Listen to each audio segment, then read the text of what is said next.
Welcome back performance mechanic YouTube channel. അപ്പോൾ ഇന്ന് പറയാൻ പോകുന്നത് ഫോർഡ് നിർമ്മിക്കുന്ന ഒരു സ്പോർട്സ് കാർ ഉണ്ട്. അതിൻ്റെ ഒരു ചെറിയ ടെക്നിക്കൽ വീഡിയോ നമ്മൾ ചെയ്യാൻ പോകുന്നത്. അപ്പോൾ ഫോർഡ് നിർമ്മിക്കുന്ന ഫോർഡ് GT എന്ന് പേരുള്ളൊരു കാറുണ്ട്. ഫെറാറി ലംബോർഗിനി ആ റേഞ്ചിലൊക്കെ വരുന്ന ഒരു സ്പോർട്സ് കാറാണ്. അത്യാവശ്യം നല്ല എൻജിൻ്റെ പവറും അതേപോലെ തന്നെ നല്ല എയറോഡൈനാമിക് ഷേപ്പ് കാര്യങ്ങളൊക്കെ ഉള്ള ഒരു ടു സീറ്റുള്ള ഒരു സ്പോർട്സ് കാറാണ്. അപ്പോൾ അതിൻ്റെ ചെറിയൊരു വീഡിയോ ചെയ്യാൻ പോകുന്നത്. അപ്പോൾ ഇവിടെ ഒരു ഷോറൂമിലെ കാറ് കണ്ട്, അപ്പോൾ അതിൻ്റെ പഴയ മോഡൽ കാറുണ്ട് ഫോർഡ് GT40 എന്ന് പറഞ്ഞിട്ട്. അപ്പോൾ ആ കാറ് ഞാനൊക്കെ റിപ്പയർ ചെയ്തിട്ടുണ്ട്. അപ്പോൾ അത് കണ്ടപ്പോൾ അതിൻ്റെ പുതിയൊരു വേർഷൻ കണ്ടപ്പോൾ അതിൻ്റെ ഒരു ചെറിയ ടെക്നിക്കൽ വീഡിയോ ചെയ്യാമെന്ന് വിചാരിച്ചു. അങ്ങനെയാണ് ഇങ്ങനെ ഒരു വീഡിയോ ചെയ്യുന്നത്. അപ്പോൾ ഫോർഡ് എന്ന് പറയുമ്പോൾ അമേരിക്കൻ ബ്രാൻഡാണ്. അപ്പോൾ അവർ ഒരു സ്പോർട്സ് കാർ നിർമ്മിച്ചിട്ടുണ്ട്. അതിൻ്റെ പേരാണ് ഫോർഡ് GT40. അതിൻ്റെ പുതിയ വെർഷനാണ് ഈ ഒരു കാറ്. അപ്പോൾ അതിൻ്റെ വീഡിയോ നമ്മൾ കാണാൻ പോകുന്നത്. അപ്പോൾ ആ ഒരു പഴയ കാറിൻ്റെ ബേസിക് സ്ട്രക്ചറൊക്കെ അവർ ഈ ഒരു പുതിയ മോഡലിലും അവർ കീപ്പ് ചെയ്തിട്ടുണ്ട്. ആ ഫ്രണ്ടിലെ ഫെൻഡർ, അതേപോലെ തന്നെ ഫ്രണ്ടിലെ റേഡിയേറ്ററിൻ്റെ ഫാനിൻ്റെ ലൊക്കേഷൻ, അങ്ങനത്തെ കുറേ സംഭവങ്ങളൊക്കെ സെയിമാണ്. Mid engine കാറാണിത്.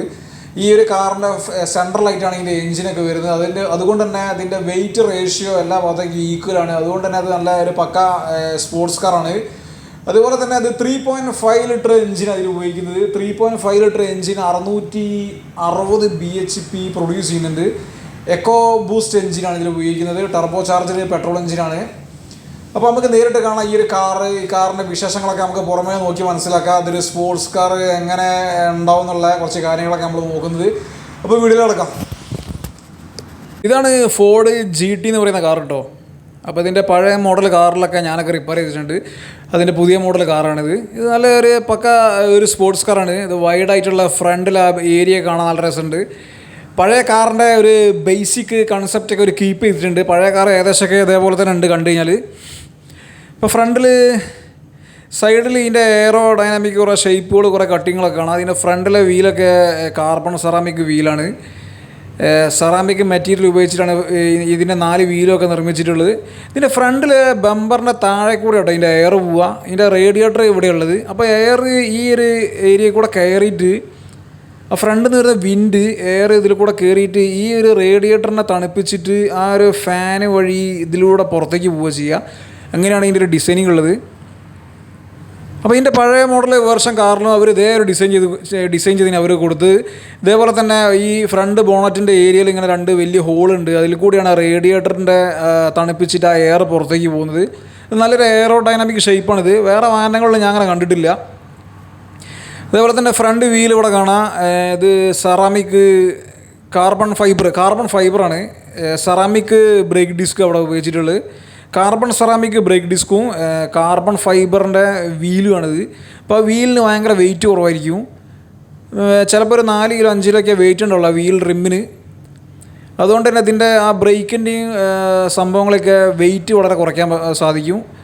അതേപോലെ ഇവിടെ കുറേ കാർബൺ ഫൈബറിൻ്റെ കുറേ സംഭവങ്ങളൊക്കെ കാണാം. ഇതിൻ്റെ ഫ്രണ്ട് വിൻഡ്ഷീൽഡ് ഗ്ലാസ്, ഇതിൻ്റെ പവർ കാര്യങ്ങളൊക്കെ അവരിവിടെ എഴുതിയിട്ടുണ്ട്. ഇതിൻ്റെ എൻജിൻ്റെ പവർ കാര്യങ്ങളൊക്കെ 330 ഇതിൻ്റെ ടോപ്പ് സ്പീഡ്. നല്ല എയറോഡൈനാമിക് ഷേപ്പ് കാര്യങ്ങളൊക്കെ ഉണ്ട്. അതേപോലെ ഈ സൈഡിലേക്ക് വരുമ്പോൾ ഇവിടെ ഇതിൻ്റെ ടർബോൻ്റെ ഇൻ്റർകൂളറാണെന്നാണ് തോന്നുന്നത് ഇവിടെ കാണുന്നത് ഇതിൻ്റെ അകത്ത്. അതേപോലെ ഇതിൻ്റെ ഡോർ ഹാൻഡിൽ, ഇതിൻ്റെ ഡോർ ഓപ്പൺ ചെയ്യാനുള്ള പെർമിഷൻ ഇല്ല. അതുകൊണ്ട് തന്നെ അതിന് ഇൻറ്റീരിയലൊന്നും കാണിക്കാനുള്ള ഒരു ഇതില്ല. റിയറിലും അതേപോലെ തന്നെ ഈ ഒരു കാർബൺ ഫൈബറിൻ്റെ വീലും, അതേപോലെ 2 കാലിബർ ഉണ്ട്. ഒരു കാലിബർ പാർക്ക് ബ്രേക്കിനും ഒരു കാലിബർ ബ്രേക്കിനുമാണ്. ഇത് മസറത്തിയിലും ഫെറാറിയിലൊക്കെ അതേ ഡിസൈനിങ് വരുന്നുണ്ട്. അതേപോലെ തന്നെ ഇതിലുള്ളത്. അതേപോലെ ഇതിന് ആ എയറിൻ്റെ എയറോ ഡൈനാമിക് ഷേപ്പിന് വേണ്ടിയിട്ട് 2 സൈഡിൽ 2 ഹോളൊക്കെ കാണാം. ആ വീലിൻ്റെ സൈഡിൽ കൂടെയാണ് അതൊക്കെ വരുന്നത്. അതേപോലെ തന്നെ ഇവിടെ അതിൻ്റെ എക്സോസ്റ്റ് പൈപ്പ് കാര്യങ്ങളൊക്കെ കാണാം. നല്ല ഹെവി ആയിട്ടുള്ള എക്സോസ്റ്റ് പൈപ്പാണ്. സ്പോയിലർ ഉണ്ട്. ഈ സ്പോയിലർ മേലോട്ടും താഴോട്ടും പൊങ്ങുകയൊക്കെ ചെയ്യും. അതേപോലെ തന്നെ ഈ ഒരു ഫ്ലൈറ്റിൻ്റെ ചിറക് പോലെ ഇത് ട്വിസ്റ്റാവും അങ്ങോട്ടും ഇങ്ങോട്ടൊക്കെ. ഈ സ്പീഡിനും ബ്രേക്ക് പിടിക്കുന്നതനുസരിച്ചിട്ടൊക്കെ അത് ട്വിസ്റ്റാവും. അതേപോലെ അതിൻ്റെ ബ്രേക്ക് ലൈറ്റിൻ്റെ ഉള്ളിലും ഒരു കൂളറുണ്ട്. അത് ട്രാൻസ്മിഷൻ കൂളറോ അങ്ങനെ എന്തോ ഒരു സംഭവമാണ് അതിൻ്റെ അകത്തുള്ളത്. എന്താണെന്ന് കറക്റ്റ് അറിയില്ല. അതിൻ്റെ അകത്തു കൂടെ എയർ പുറത്തേക്ക് വരും വണ്ടി ഓടുന്ന സമയത്ത്. ആ ടർബോൻ്റെ ഇൻ്റർകൂളറിൻ്റെ എയർ ഇതിൽ കൂടെ കയറിയിട്ട് ആ ഒരു ലൈറ്റിൻ്റെ അതിൽ കൂടെയൊക്കെ പുറത്തേക്ക് വരുന്നുണ്ട്. കാരണം ഈ വണ്ടി ശരിക്കും ചൂടാവും ഇതിന് എൻജിൻ നടുവുള്ളതിനെ കൊണ്ട്. അപ്പോൾ അതിനെ ശരിക്കും തണുപ്പിക്കണം. അപ്പോൾ അതിന് കുറേ എയർ വെൻറ്റുകളൊക്കെ അവർ കൊടുത്തിട്ടുണ്ട്. അതിൻ്റെ ഭാഗമായിട്ടുള്ളൊരു ഡിസൈനിങ് ആണിത്. ഈ ലൈറ്റിൻ്റെ ഉള്ളിൽ കൂടെ ആ എയർ പുറത്തേക്ക് വരുന്നുണ്ട്. അതേപോലെ ഇതിൻ്റെ വലിയ സ്പോയിലർ കാര്യങ്ങളൊക്കെ കാണാം. അത് ടിൽട്ടാവുന്ന സ്പോയിലറാണ്. സ്പോയിലർ പൊങ്ങും താവുകയൊക്കെ ചെയ്യും. അതേപോലെ ഇതിന് എൻജിൻ കാണാം. ഇതിൻ്റെ എൻജിൻ ഈ ഒരു വാഹനത്തിൻ്റെ സെൻട്രലായിട്ടുള്ളത് അവർ ഡിസൈൻ ചെയ്ത് അവർ ഫിറ്റ് ചെയ്തിട്ടുള്ളത്. അതിനെക്കൊണ്ട് തന്നെ ഇതിൻ്റെ സെൻറ്റർ ഓഫ് ഗ്രാവിറ്റി, ഇത് റോഡിലുള്ള സ്റ്റെബിലിറ്റി, ഇങ്ങനത്തെ കാര്യങ്ങളൊക്കെ കൂടും. വെയിറ്റ് റേഷ്യോ ഫ്രണ്ടും റിയറൊക്കെ ഈക്വൽ ആയിരിക്കും. അതേപോലെ തന്നെ ഇത് ഡ്രൈസം എൻജിനാണെന്നാണ് തോന്നുന്നത്. അതിൻ്റെ ഒരു ഓയിലിൻ്റെ ടാങ്കൊക്കെ കാണുന്നത് ഒരു സ്റ്റീലിൻ്റെ, അത് ഇതിൻ്റെ എൻജിൻ ഓയിലിൻ്റെ ടാങ്കാണ്. ഡോർ ഹാൻഡിൽ ഇങ്ങനത്തെ സംഭവങ്ങൾ ഇവിടെ കാണാം. ഇതിന് ഇൻറ്റീരിയറിൽ വലിയ സംഭവമൊന്നുമല്ല. അത് സ്പോർട്സ് കാർ അതിനെ കൊണ്ട് ഭയങ്കര ലക്ഷറി ആയിട്ടുള്ള സംഭവങ്ങളൊന്നും ഉണ്ടാവില്ല. അതുപോലെ ഇതിൻ്റെ ഗ്രൗണ്ട് ക്ലിയറൻസ് 4 ഇഞ്ചേ വരുന്നുള്ളൂ. ഗ്രൗണ്ടിൽ നിന്ന് ഈ ഒരു വാഹനത്തിൻ്റെ റണ്ണിങ് ബോർഡിലേക്ക് 4 ഇഞ്ച് തിക്നെസ് ഉള്ളൂ.